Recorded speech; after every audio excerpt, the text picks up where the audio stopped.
All right, we are recording. All right, today we are going to be talking about the purpose of Scripture. God's call to salvation, obedience, and truth. This teaching I'm doing in an answer to many questions posed to me by various different teachings being done at the moment by different brothers. And topics regarding Paul, topics regarding the birth of the Messiah. I am going to deal with all of those type of questions relating to that, and how each one as individual, like a noble Berean, must test the scriptures for themselves regarding this. When we hear a brother on a matter, when he is doing on that, we have to hear the whole matter, and we have to test those matters according to scriptures. And that is what today is going to be about. It's going to be the purpose of scripture, God's call to salvation, obedience, and truth. So the the idea behind this today is we are going to be facing a lot of different teachings. We are going to be facing a lot of different opinions, statements, interpretations, whatever you want to call them. And what we're going to be dealing with today is how we handle this type of teachings. Because each one of ourselves, we are responsible for our own salvation. So we can't point fingers to someone one day and say, but he taught me this, or he shared that, or I listened to that, or that. This is the responsibility. This is God's call to salvation, and how we should be dealing with that, because scripture does give us, it says that all scripture is for learning, and we have to know how it is for learning. All right, but let's start. Don't want to make this too long. Um, and I want to make it quite easy. So please, like always, raise your hand if there's something you don't understand, and I will explain, or if there's something that you want to ask relating to this topic. Please just raise your hand and I will stop and we can continue. All right. So the purpose of scripture, God's call to salvation, obedience, and truth. So every generation has been confronted with questions, debates, controversies concerning the scriptures. Some discussions have been beneficial because they have led people to a deeper understanding of the Word of God. Others have become endless disputes over matters that neither produce righteousness nor lead people closer to God. Many ask questions about individuals' recordings in Scripture. Others debate historical events, genealogies, names, traditions, or interpretations. While every part of Scripture has been given by God and is therefore profitable, the question we must continually ask is this: what did God intend to teach us through His Word? The purpose of this study is not to diminish any part of Scripture, nor to suggest that certain passages are unimportant. Rather, our purpose is to examine the Scriptures to discover what God Himself declares to be the central concern of every believer. Just a thumbs up from everyone if everyone can hear me. All right, perfect. Okay.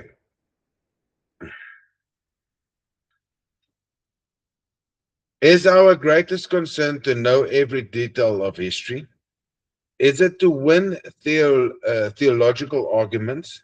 Is it to defend our opinions? Or is it to know God, understand His will, repent of our sins, walk in obedience to His commandments, and inherit the salvation He has promised?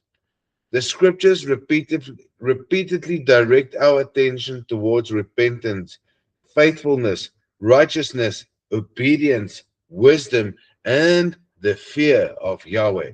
They continually call us away from pride, empty disputes, speculation, and arguments that bear no spiritual fruit. Throughout this study, we will allow the scriptures to speak for themselves.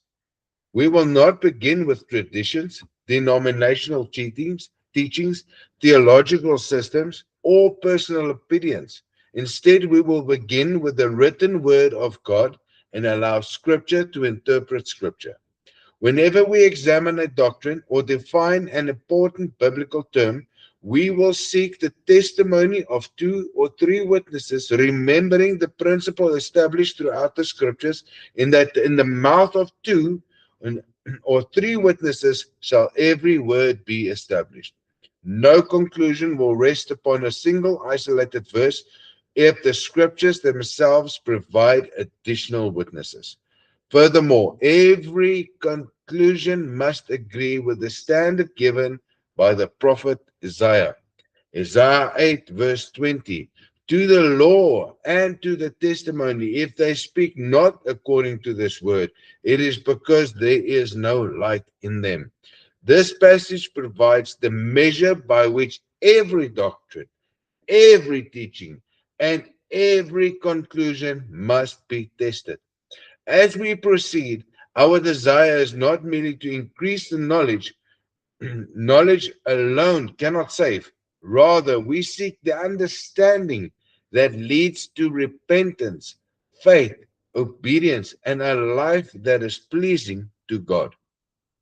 May we approach these scriptures with humility, laying aside pride, preconceived ideas, and the desire to prove ourselves right. Instead, let us become teachable, allowing the Holy Scriptures to correct us where we are wrong, strengthen us where we are weak, and lead us into all truth according to the will of God. May Yahweh grant us wisdom, understanding, and hearts that are ready not only to hear His word, but to obey it. Why did God give us the scriptures? Before we ask what the scriptures teach us about salvation, we must first ask a more fundamental question. Why did God give us the scriptures? If we misunderstand the purpose of the scriptures, we may spend our lives studying subjects that interest us while neglecting the very things God intended to teach us. The Bible is not merely a history book, though it contains history. It is not merely a book of prophecy, though it contains prophecy. It is not merely a book of laws, though it contains the law of God. Nor is it simply a collection of biographies about faithful and unfaithful men and women. The Holy Scriptures were given by God to reveal His character, His righteousness, His will, His plan of redemption, and the path that leads to life. Everything recorded in the Scriptures serves that greater purpose. To establish this, let us hear the testimony of the Scriptures. Witness 1. All Scripture is given by God. 2 Timothy 3, verses 15 to 17. And that from a child that hast known the Holy Scriptures, which art able to make thee wise unto salvation through the faith which is in Yeshua HaMashiach. All Scripture is given by inspiration of God and is profitable for doctrine, for reproof, for correction, for instruction in righteousness. The man of God, that the man of God may be perfect, through, finished unto all good works. Notice carefully what Paul says. Before speaking about doctrine, correction, or instruction, he first says that the Holy Scriptures are able to make thee wise unto salvation. This establishes the first principle of the study. The Scriptures are not merely intended to increase our knowledge, They are intended to make us wise unto salvation. Everything else, doctrine, correction, reproof, and instruction, serves that purpose. Doctrine teaches us what is true. Reproof shows us where we are wrong. Correction restores us to the right path. Instruction teaches us how to live righteously. God did not give his word simply to satisfy curiosity.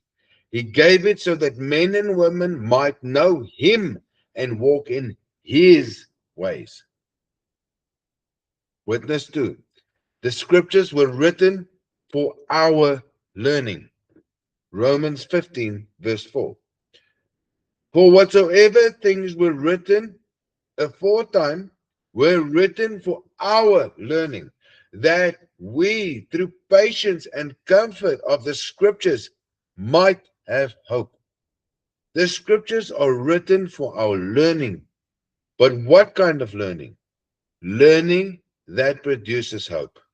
Hope in the promise of God. Hope that strengthens faith. Hope that encourages perseverance. Biblical learning is never an end in itself. It is intended to shape the life of the believer. Witness 3.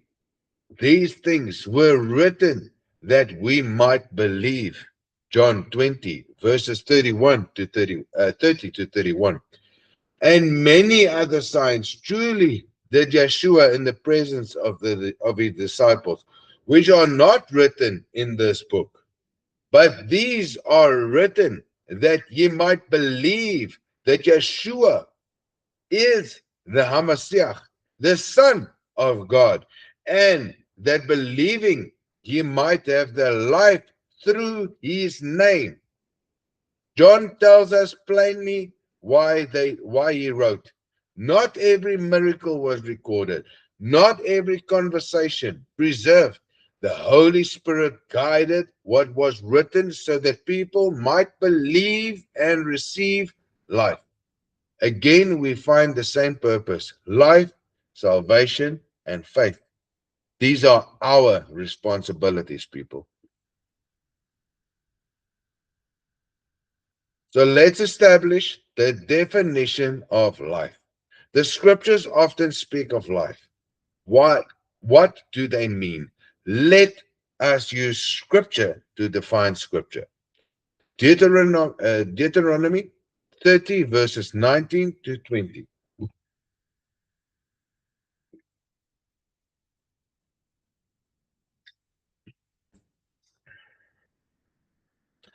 I call heaven and earth to record this day against you, that I have set before you life and death, blessing and curse.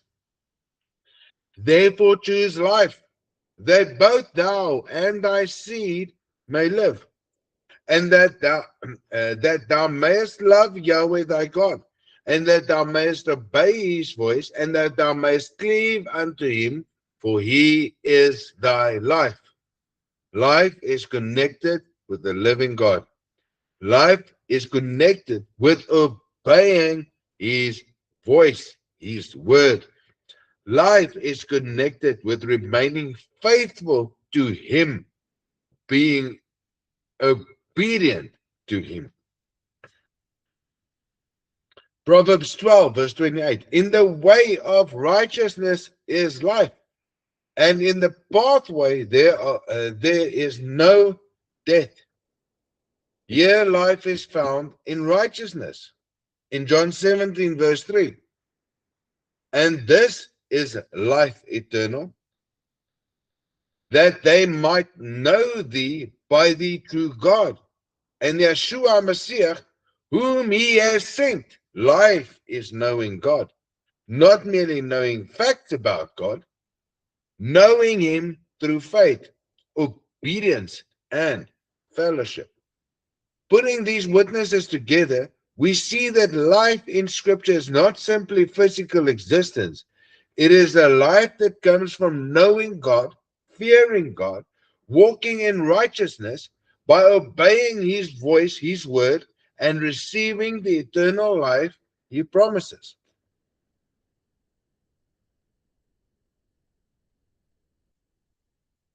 What did the Messiah himself come to teach? If salvation is the central purpose of Scripture, then we should expect the Messiah's own ministry to reflect that purpose. Mark 1, verses 14 to 15. Now, after that, John was put in prison. Yeshua came unto Galilee, preaching the gospel of the kingdom of God and saying, the time is fulfilled and the kingdom of God is at hand. Repent ye and believe the gospel. The first recorded summary of his public preaching is remarkably simple. It says, repent, believe, the kingdom of God is at hand. Luke 19, verse 10. The Son of Man is come to seek and save that which was lost. The Messiah states his mission plainly. He came to seek, he came to save. John 10, verse 10. The thief cometh not but for to steal and to kill and to destroy. I come that they might have life and that they might have it more abundantly. Again, the purpose is life, not controversy, not speculation, but life. Yahweh wants us to live.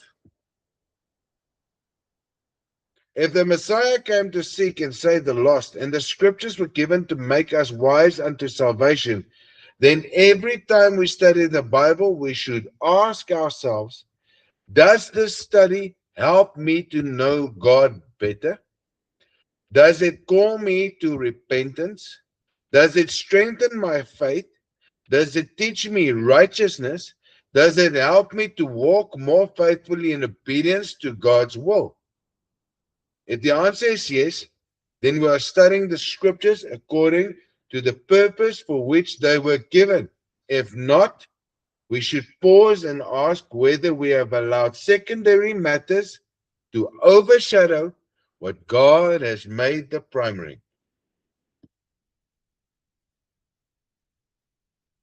So, what is salvation according to scriptures? We just established that the Holy Scriptures were given by God to make us wise unto salvation. We saw from the multiple witnesses that the purpose of Scripture is not merely to increase knowledge, but to lead us into righteousness, faith, obedience, and that leads to eternal life. This naturally brings us to the next question. What is the salvation that we must seek? That we must manage, that we are responsible for ourselves? This may seem like a simple question, yet many different answers are given. Some teach that salvation is merely making a confession. Others say it is simply believing in certain facts.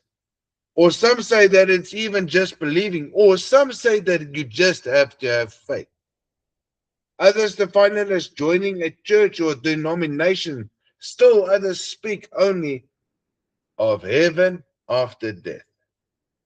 Rather than being with human definitions, we will allow Scripture to define this salvation for us, because it is our salvation at the end of the day. We cannot rely on human traditions or have our pastors or preachers or Baal priests or whatever they are called to define these things for us. This is our responsibility. We must establish this. Myself, Wynand Bekkers, should not be defining this for you. You should be listening to what I have to say today, and you should test it like the noble Bereans did with Scripture. So let's establish this matter and look at multiple witnesses. Once we've done this teaching today, I will post this on YouTube, and you are welcome to test me on this. I invite you to test me on this. Test this. And every doctrine, every person, every scripture from now on forward must be tested according to the scriptures. And we are going to test it according to our salvation. Once we've worked our salvation out for ourselves, we will not be able to be misled because we have to test it according to what we are seeing today. So, what does the word salvation mean? According to Scripture, the Scripture reveals that salvation is much more than escaping judgment. Salvation includes deliverance from sin. Sin being 1 John 3 verse 4, transgressing the law, reconciliation with God, forgiveness, walking in righteousness, receiving eternal life, being restored in our relationship with Yahweh. Remember the wedding covenant. This is not only one isolated idea, but a consistent testimony throughout the scriptures. Now, let us hear what the witnesses will say upon this. Witness 1. Why did the Messiah receive his name? Matthew 1, verse 21. And she shall bring forth a son, and thou shalt call his name Yeshua, for he shall save his people from their sins. Notice carefully what the angel says. The verse does not say, he shall save his people in their sins. It says, he shall save his people from their sins. Sin is the problem. Salvation is God's deliverance from that problem. This immediately raises another question. If we are saved from sin, what is sin? Rather than assuming a definition, let's Scripture answer. 1 John 3 verse 4. Whosoever committeth sin transgresseth also the law. For sin is the transgression of the law. This is one of the clearest biblical definitions found anywhere in Scripture. And it was done purposefully because it is inspired by God, and there must be no misunderstanding, misinterpretation of this. When you are standing in front of judgment and you are told that you have sinned, there will be no misinterpretation. You cannot say, but we are not under the law anymore, because the definition of sin is clearly stated in 1 John 3 verse 4. Sin is not merely a mistake. Sin is not simply a weakness. The Scripture defines sin as the transgression of law. Let's go to witness 2, Romans 3 verse 20. Therefore, by the deeds of the law, there shall no flesh be justified in his sight.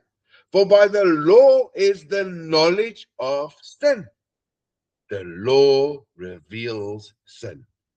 Without God's commandments, mankind would not know what God calls sin. The law does not create sin, it exposes it. I'm saying that again. The law does not create sin, it exposes it. James 4 verse 17. Therefore to him that knoweth to do good and doeth it not, to him it is sin. James adds another witness.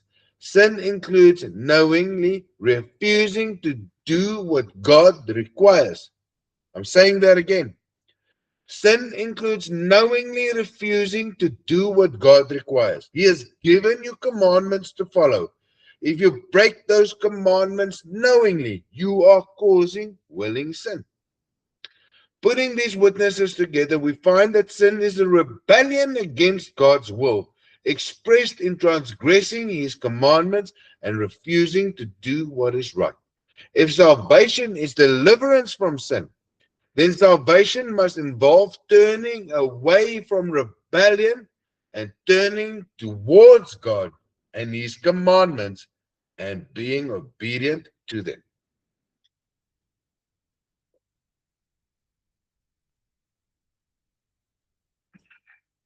Salvation brings repentance.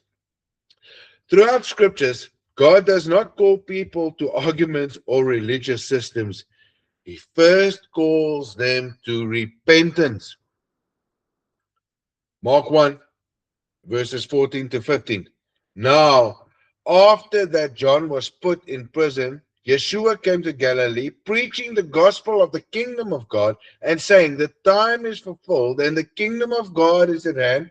Repent ye and believe the gospel. The Messiah's first recorded message contains two commands: repent and believe. Repentance comes before continuing in this new life.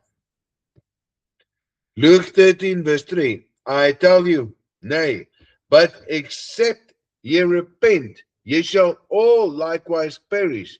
This warning is direct. Without repentance, there is no salvation.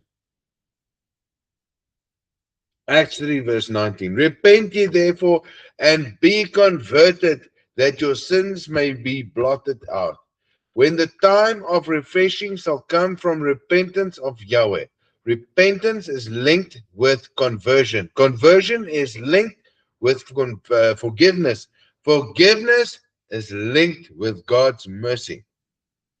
So what is this repentance? The word repent is often misunderstood. Some think it's simply the means of feeling sorry. Others think it means feeling guilty. The scriptures show something deeper. In Ezekiel 18, verses 30 to 31. Therefore I will judge you, O house of Israel, everyone according to his ways, said Yahweh, our God. Repent and turn yourselves from all your transgressions, so that iniquity shall not be your ruin. Turn yourselves from transgressions. We just read transgressing the law is the definition of sin. Turn yourselves from all your transgressions. Cast away from you all your transgressions, whereby ye have transgressed, and make a new heart and a new spirit. Repentance includes turning away from transgressions of the law.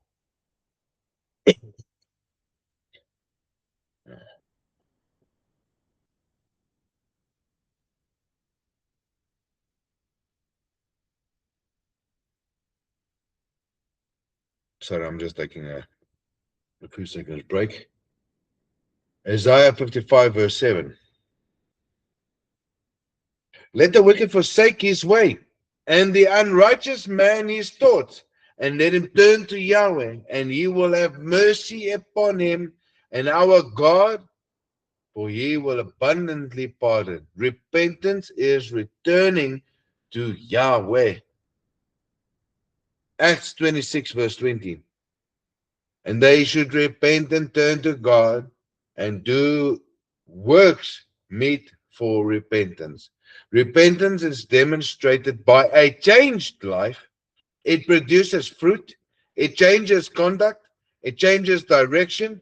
Repentance is not merely optional, emotional. It is turning of the heart towards God that results in a transformed life. Salvation calls us into obedience.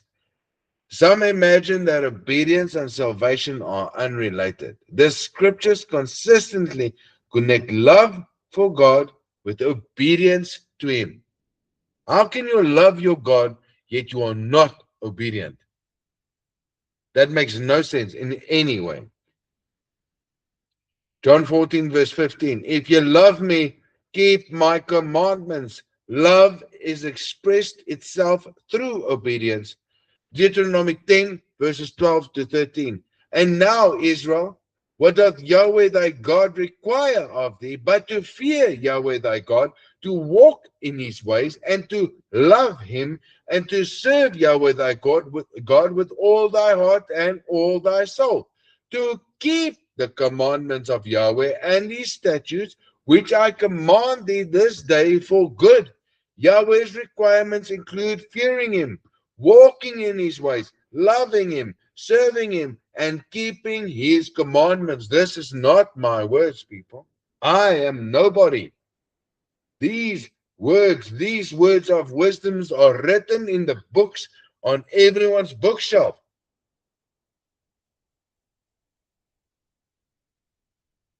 God inspired these words because he wants people to know his character. He wants people to know who he is. He is telling the people what will save your life and how you will save your life and what is your requirements for this. Yahweh's requirements include fearing him, walking in his ways, loving him, serving him, and keeping his commandments. Ecclesiastes 12, verse 13.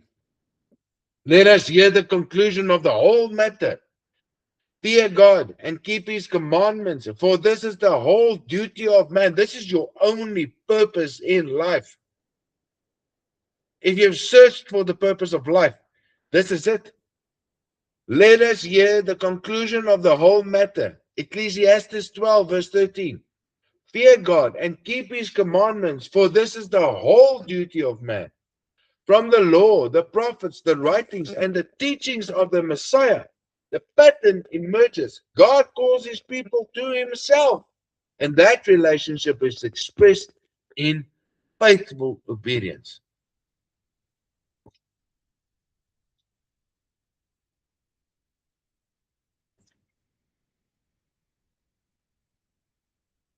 Salvation is not something you find. Salvation is a lifelong walk. The scriptures never portray salvation as permission to become careless. Instead, believers are repeatedly called to continue faithfully. Philippians 2, verse 12.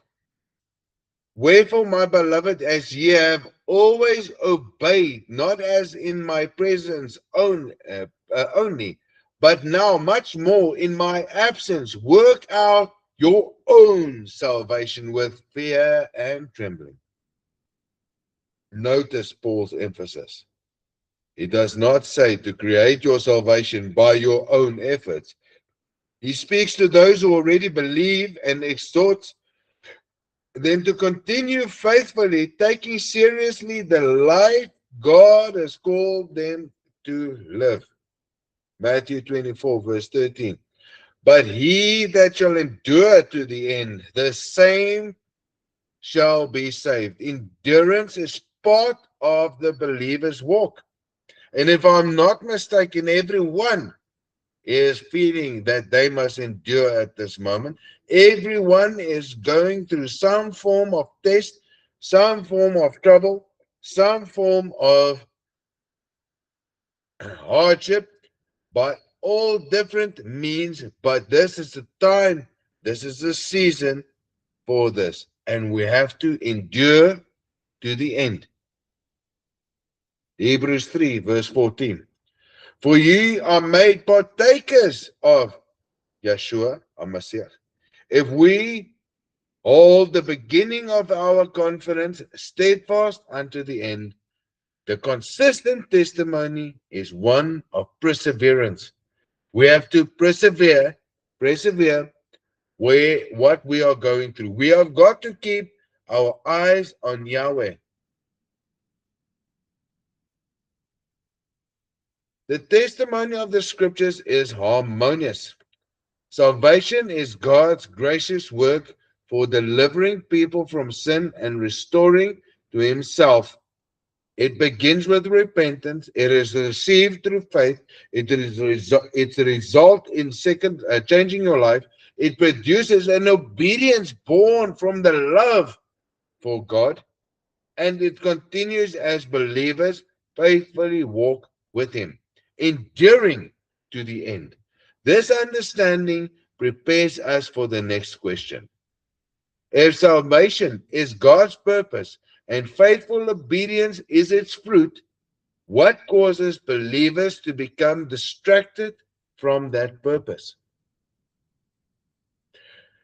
Because we read that even the elect could be deceived. So, what causes believers to become distracted from that purpose? What distracts us from the purpose of Scripture which we've just established? In this study, we established from the scriptures that God gave his word to make us wise unto salvation. We also saw that the salvation is God's work of delivering men and women from sin, transgressing the law, calling them to repentance, faith, and obedience and perseverance. This now brings us to another important question.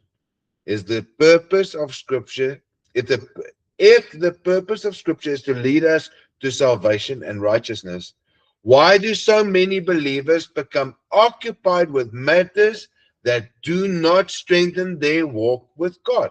And we see this on a daily basis. This is not a new problem.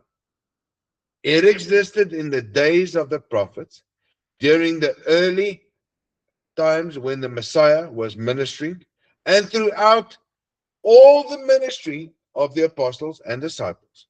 The scriptures distinguish between those who sincerely search for the truth of God and those who become entangled in disputes that produce arguments instead of righteousness. Before we continue, we must be careful to make an important distinction. This study is not teaching that we should ignore difficult passages and avoid studying every subject found in Scripture. Every Scripture is inspired by God and is profitable. We, as we have already established this, rather the question is, does our study of the Scriptures lead us closer to God, or has it become an argument that produces pride, division, or endless controversy? The answer to the question is found in the Word of God itself. Let's read testimonies of Scriptures. Remember Isaiah 8 verse 20. It must be according to the law and to the testimonies. Seeking knowledge is commended by God. The Bible never condemns the sincere pursuit of truth. On the contrary, God repeatedly commands his people to seek wisdom, to seek understanding and knowledge. Let us establish this by the testimony of scriptures, because we have to test it with scripture. Proverbs 2, verses 1 to 5. My son, if thou wilt receive my words and hide my commandments with thee, so that thou incline thine ear unto wisdom and apply thy heart to understanding. Yea, thou criest after knowledge, and thou liftest up thy voice for understanding. If thou seekest her as silver, and searchest for her as for hidden treasure, then shalt thou understand the fear of Yahweh and find the knowledge of God. Notice that wisdom, understanding, and the knowledge are not presented as optional. They are treasures to be sought diligently. However, they are sought for a purpose. They lead us to understand the fear of Yahweh and the knowledge of God. The goal is not intellectual superiority. The goal is knowing Yahweh.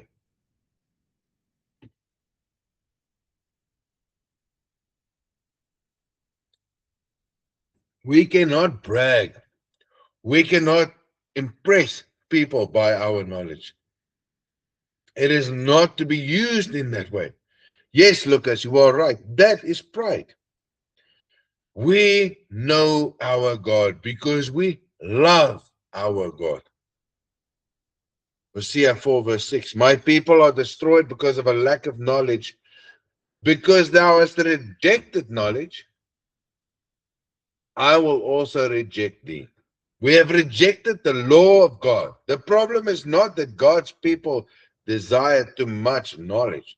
The problem was that they rejected the knowledge God given them. Knowledge that comes from God produces life. That law produces life. Rejecting God's law is rejecting knowledge, and it brings destruction. Acts 17, verse 11. These were the noble These were more noble than those in Thessalonica, in that they received the word with all readiness of mind and searched the scriptures daily whether those things were so. They searched the scriptures. The Bereans did not accept teaching merely because someone spoke with authority. Neither did they reject it without examination. They searched the scriptures daily. Notice also what they searched. They searched the scriptures, not traditions, not popular opinions, not the wisdom of man. They didn't go and ask the preacher or the pastor or the Baal priest. Their authority was in the written word of God. These three witnesses teach us that God desires his people to search, learn, examine, and understand his word, the word inspired by him to be written down for us to find our salvation. Therefore, careful Bible study is not condemned, it is a commandment.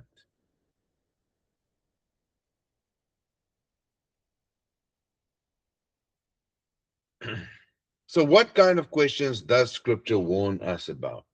If God commands us to seek knowledge, why do the apostles warn against certain questions? The answer is found in the nature of those questions. They are not questions that lead to truth. They are questions that lead to endless disputes. They are intended to confuse you. There is no confusion in what we have read. There's no confusion on what the scriptures have stated. Titus 3, verse 9. But avoid foolish questions and genealogies and contentions and strivings about the law, for they are unprofitable and vain, meaning they are prideful, they are vain, they are unprofitable, they are foolish. Anything, whether it's a question, whether it's about genealogy, whether it's contention and strivings about the law. Read that very carefully, people. The issue is not that every difficult subject should be avoided. The issue is whether whether the discussion profits the believer. Does it increase faith? Does it encourage repentance? Does it produce righteousness? Does it strengthen obedience to the law? Or does it simply continue arguments without spiritual fruit? When I say, people, is there a salvation issue? This is what I mean. Does this argument produce a salvation, or is it an unprofitable and vain, a prideful discussion? 2 Timothy 2, verses 23 to 24. But foolish and unlearned questions avoid, knowing that they do gender strifes. And the servant of Yahweh must not strive, but be gentle unto all men, apt to teach, and patient. A servant of Yahweh does not argue. We cannot argue because the definition is quite simple. If I say for you, transgressing the law, that is what sin is, I am not going to strive. I'm not going to argue. Why should I? The definition is written down in Scripture. It is not my words, people, because these are the words inspired to be written down by Yahweh himself. Do not argue with me. It's not my words that are written down. You are more than welcome to take them up with Yahweh, for it is his words. Do not strive with me. Do not argue with me. These are not my words. This is not my wisdom. It is purely borrowed to me because I am obedient. 1 Timothy 1, verses 4 to 6. Neither give heed to fables and endless genealogies which minister questions rather than godly edifying which is in faith, so do. Now, the end of the commandment is charity out of a pure heart and of good conscience and of faith unfeigned, from which some having swerved have turned aside unto vain jangling. Again, notice the contrast. Godly edifying or vain jangling. Are we walking closer to obedience? Or is this dealing with a pride issue? Are we doing vain jangling? Are we showing people our knowledge? Never is this our knowledge. It is bestowed, it is borrowed to us. We are given it with responsibility from Yahweh because we are obedient. Once we become disobedient, this wisdom, this knowledge is removed from us, so it never belonged to us.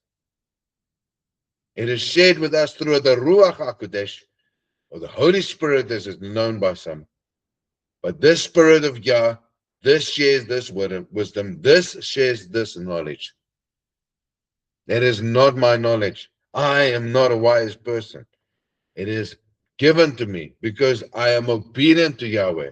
So I can share in this wisdom. I can share in this knowledge. And it's there for each one of our brothers and sisters to enjoy when they are obedient to Yah.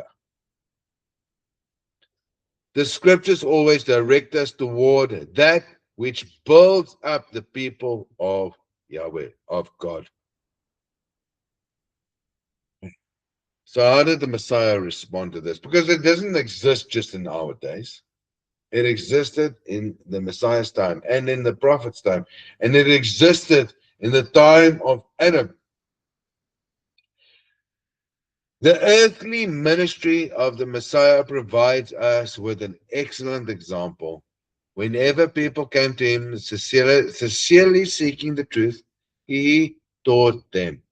Whenever discussions drifted away from what truly mattered, he brought the conversation back to repentance, faith, and the kingdom of God. And this is what we should do. Luke 13, verses 1 to 5. There were present at that season some that told him of the Galileans, whose blood Pilate had mingled with their sacrifices. And Yeshua answering said unto them, suppose ye that these Galileans were sinners above all the Galileans, because they suffered such things? I tell you, nay, but except ye repent, ye shall all likewise perish. Or those 18 upon whom the tower of Siloam fell and slew them, think ye that they were sinners above all men that dwelt in Jerusalem? I tell you, nay. But except ye repent, ye shall likewise perish. The people wished to discuss circumstances surrounding the death of others. The Messiah directed their attention to their own need to repentance. Rather than encouraging speculation, he called them to examine themselves. And this is what we should do. Examine ourselves. We cannot bring our brothers and sisters to repentance. We can only bring them to the scriptures that teach repentance. I cannot teach you repentance. I cannot teach you salvation. I can show you where it is written. It is for you, and it's your responsibility to find it. I cannot give you wisdom. It's not my wisdom to be given. It is only borrowed to me, bestowed upon me, because I am obedient. You have to become obedient to God, and He will bestow it upon you. It's not mine to give. Matthew 16, verse 26. For what a man profiteth if he shall gain the whole world and lose his own soul? Or what shall a man give in exchange for his soul? The greatest concern is not winning an argument. The greatest concern is the condition of one's own soul.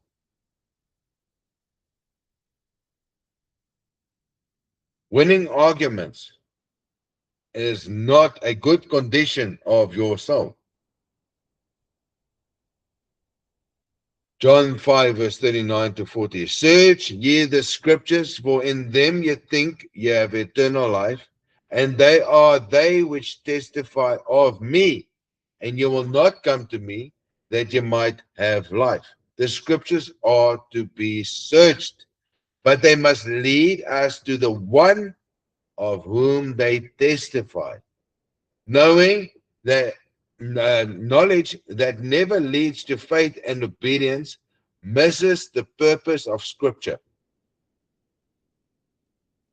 When we have knowledge that does not lead to faith and obedience,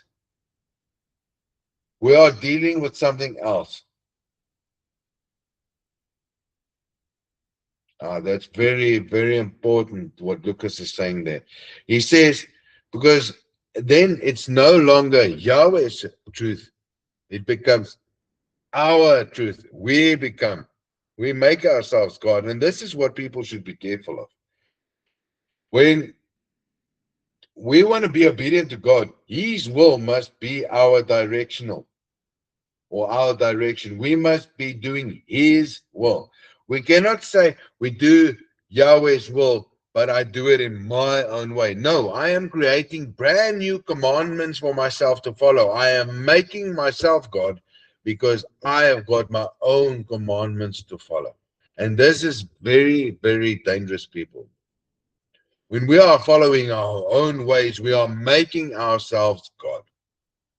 God gives His feast, God gives His definitions, God gives His scriptures, God gives His ways. We are not supposed to be discussing people. We are not to be discussing people, how people are birthed or where they belong or are they noblemen or who did that or who did that. Nowhere in scripture will that ever have importance. The only important thing in scripture, does these scriptures lead us to obedience to Yahweh's will? That is our salvation. Anything else leads to pride in some form or way. And once you engage in pride, you are making yourself a God because it becomes your laws, your commandments, your feasts, your ways. You sit yourself in a judgment. When you are pointing fingers at brothers and sisters, you have put your place in a seat of judgment. Who are you to play judge? Only God judge.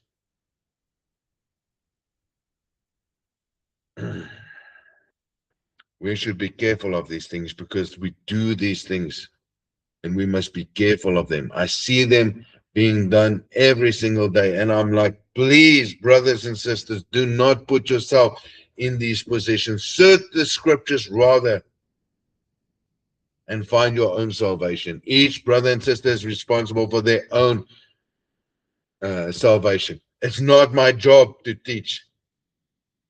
I am only to point you. We call this teachings, but it's wrong to call them teachings. It's a study.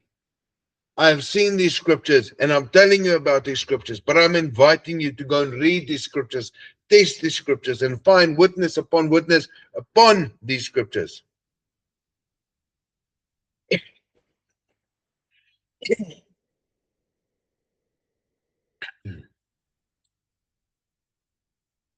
So, what should occupy the believer? If we are to avoid fruitless controversies, what should occupy our hearts and minds? The scriptures answer with a remarkable consistency. Micah 6, verse 8. He hath showed thee, O man, what is good, and what doth Yahweh require of thee, but to do justly, and to love mercy, and to walk humbly with thy God. Humble, people, humbly. You cannot be humble and pride at the same time. You either have pride or you are humble. That's it. Ecclesiastes 12, verse 13 to 14. Let us hear the conclusion of the whole matter. Fear God and keep his commandments, for this is the whole duty of man. For God shall bring every work into judgment. God will bring every work into judgment with every secret thing, whether it be good or whether it be evil. It is not for us to expose our brothers and sisters. God will bring every work into judgment. Scripture a liar. With every secret thing, whether it be good or whether it be evil. James 1, verses 22 to 25. But be ye doers of the word, not hearers only, deceiving your own selves. Who are you deceiving? Yourself. For if any be a hearer of the word and not a doer, he is like unto a man beholding his natural face in a glass. For beholdeth himself and goeth his way, and straightway forgetteth that manner of man he was.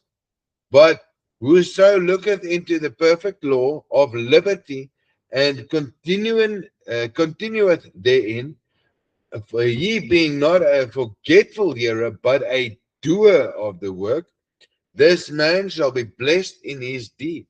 The testimony of these witnesses is united. God calls his people to do justice, to love mercy, to walk humbly before him, to fear him, to keep his commandments, his law, his statutes, and be doers of his word. The word, which is the law, commandments, and statutes, doers of them. It should become part of your life.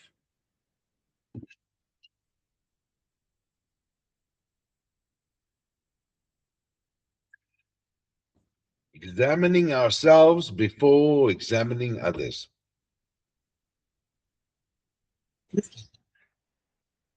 The scriptures encourage every believer to examine himself before becoming occupied with the faults or opinions of others. 2 Corinthians 13, verse 5. Examine yourselves whether ye be in the faith. Prove your own selves. I'm going to be on that point. I'm continuously talking about projection. All right. So projection, or the human nature, or the human is designed like this. Whatever we accuse someone else of, that is usually what we are guilty of. We are voicing our own guilt and pointing it out to someone else. And this is what you learn in psychology. If you study psychology, you will learn that you have to make these people realize that which they are accusing other people of, they are actually guilty of that themselves. That is what scripture says to us. When you're pointing the finger at someone, you have three fingers pointing back, meaning you are accusing someone, but you yourself are very guilty, three times more guilty than you are admitting the other person you are accusing. If you're accusing someone, you are more guilty of that accusation because you are airing out to everyone that which you are guilty of. And most people don't even realize this because they cannot see their own fault. Lamentations 3, verse 40. Let us search and try our ways and turn again to Yahweh. Always the scripture will tell you to fix the problem with yourself. Never tells you to go fix your brothers. It tells you to fix yourselves. You cannot fix your brothers. You cannot make a person stop drinking if he's an alcoholic. He can only do it on his own. And I'm speaking to you as an alcoholic. Many years ago, I had to fix myself. Before that, many people tried fixing. I was the only one able to do that. No one can fix you except you can fix yourself. We cannot fix each other. We must stop trying to fix each other. Whatever we want to fix the other one of, we must know that must be fixed within us. Psalm 139, verses 23 to 24. Search me, O God, and know my heart. Try me and know my thoughts, and see if there be any wicked way in me, and lead me in the way everlasting. Before we concern ourselves with proving another person wrong, the scriptures call us to examine in our own hearts before God. So, as we conclude this portion of the study, let us remember the purpose for which God gave His word. The scriptures were not given merely to fill our minds with information, they were given to make us wise unto salvation. They teach us who God is. They reveal His righteousness. They expose our sin. They call us to repentance. They strengthen our faith. They instruct us in obedience. Therefore, whenever we study the scriptures, let us ask ourselves these questions. Does this study help me to know God more faithfully? Does it lead me to repentance? Does it strengthen my obedience? Does it produce humility? Does it increase my love for God and for my neighbor?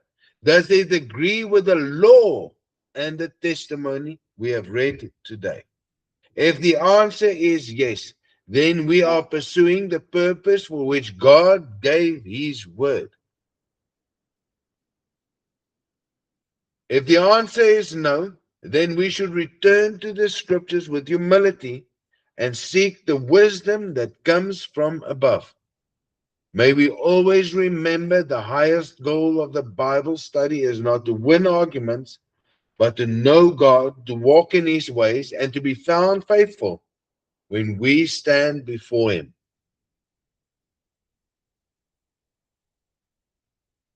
So, as we come to the end of the study, let us remember the purpose from which we opened the scriptures together. The goal has never been to defend personalities, promote traditions, or win arguments.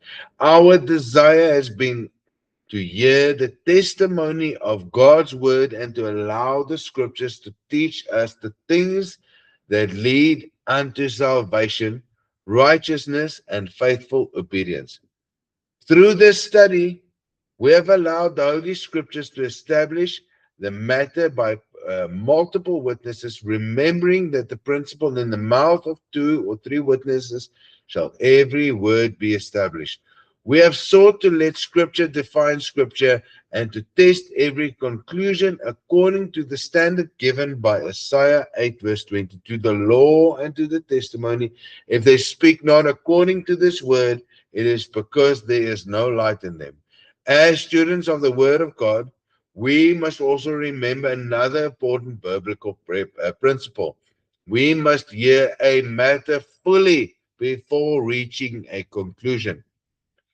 Many misunderstandings arise because people hear only part of a conversation, part of an explanation, or part of an argument. They form conclusions before hearing the whole matter. And scripture warns us against this. Proverbs 18, verse 13. He that answereth a matter before he heareth it is folly and shame unto him. And again, in Proverbs 18, verse 17. He that is first in his own cause seemeth just, but his neighbor cometh and searcheth him. These passages teach us that wisdom requires patience. A righteous judgment is not made after hearing only one side. It is made after the whole matter has been heard and carefully examined. The principle applies whenever we listen to a Bible teaching. For example, someone may hear that the opening portion of a message in which caution is expressed regarding interpretation of Paul's writings. If that person stops listening before the conclusion, before the whole hour has passed, before the whole matter has been heard, he may wrongly believe that the teacher has rejected Paul altogether. Yet if he patiently hears the entire teaching, he may discover that no such conclusion was ever reached. Instead, the warning was to handle Paul's writings carefully and not allow them to be twisted or to be overturned or overturn the rest of Scripture. The error, therefore, does not lie in the hearing a warning. The error lies in judging a matter before hearing it in full. This is why every disciple should patiently hear the complete case before forming an opinion or repeating a conclusion to others. The Bereans were called noble because they listened, searched the scriptures daily, and examined whether those things were so. They neither accepted nor rejected a teaching without first examining the evidence from the Word of God. May we follow their example. Let us commit ourselves to a few simple principles. Let every doctrine be established by the testimony of Scripture. Let every conclusion agree with the law and the testimony of that Scripture. Let every important matter be established by 2 or 3 witnesses. Let us hear the matter in full before we answer it, and let us be slow to speak, quick to hear, and humble before Yahweh our God. Above all, let every study of Scripture lead us towards repentance, faith, obedience, righteousness, and the salvation that God has revealed through His Word. Knowledge alone does not transform the heart. Arguments alone do not produce righteousness. But the Word of God, received with humility, believed in faith, and obeyed in daily life, is able to make us wise unto salvation. May Yahweh give each of us ears to hear, hearts to understand, and the courage to obey His word, so that when we stand before Him, we may be found faithful servants who love the truth, who walked in His ways, and endured to the end, and had fear for Yahweh. So, with that, I conclude my message for this evening. And I hope it was found well. And I hope, and I truly hope, that it will be tested. And each one listening to this, when it is posted on YouTube, that they test every word that was found here, that they will go and find additional witnesses to every scripture that was written or was read in this study. Let us find that we should test every doctrine, every opinion to what we have read today. Does it lead us to repentance? Does it make us more obedient? Does it lead us to more knowledge of God? So, if there are any questions, now is a very good time to ask. So, you are welcome to ask. If there are no questions, then you must all, those who are still having their Sabbath, have a wonderful Sabbath further. Those like myself who have already come to the end of their Sabbath, please have a blessed week to come.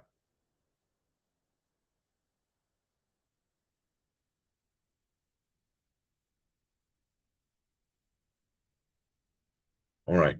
I see that there's no questions. So everything was clear. Quite easy to understand, I guess. It is a pleasure, Alexandra. No problem, Christian. I hope that helped. Sorry if I do not pronounce the names right. PJ, thank you very much.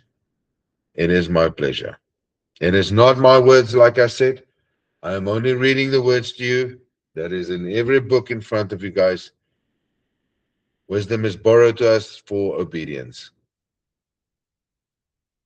All glory to the Most High Yahweh. Hallelujah. Yahweh must also always get everything is Yahweh. He has written everything down before the earth has existed. He is not giving a prophecy of what is to come. He is informing everyone what has already happened. He is not tied to time. That is the end result. We are only playing catch up to get there. So there's no chance for the evildoers or the lawless. It has already happened. We just haven't reached there yet. All right. Love and greetings to all my brothers and sisters and their families. One day we will sit around a very big table and we will once again have the feasts of Yah, and we will feast as a family. Hallelujah. All right, everyone. Much love and greetings. I'm now stopping my recording and then we will end.